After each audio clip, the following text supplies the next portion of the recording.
ठाण्याहून एक महत्त्वाची बातमी आहे। ठाण्यामध्ये एकतर्फी प्रेमातून मुलीचं घर जाळण्याचा प्रयत्न झाला आहे। ठाण्यातल्या खारटन रस्त्यावर ही घटना घडलेली आहे। रात्री उशिरा हा प्रकार घडला। पोलिसांनी घर जाळण्याचा प्रयत्न करणाऱ्या मुलाला ताब्यात घेतलं आहे।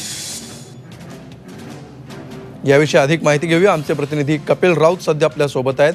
कपिल, काय तपशील या घटनेबाबतचे हाती आलेत?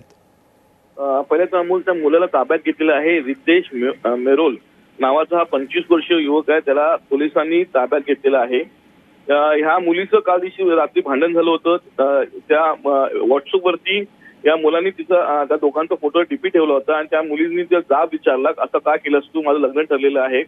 आणि असं त्याची भांडणं आली आणि काल रात्री त्याचा राग मनात ठेवून काल रात्री त्यांनी घर जाळण्याचा प्रयत्न केला। म्हणजे घरामध्ये एक आगीचा गोळा त्यांनी फेकला, त्याच्यामध्ये काही भाग घरात जळालेला आहे, काही कपडे जळालेले आहेत। सुदैवाने त्या लोकांना जाग आली आणि ती आग विझवण्यात आलेली आहे।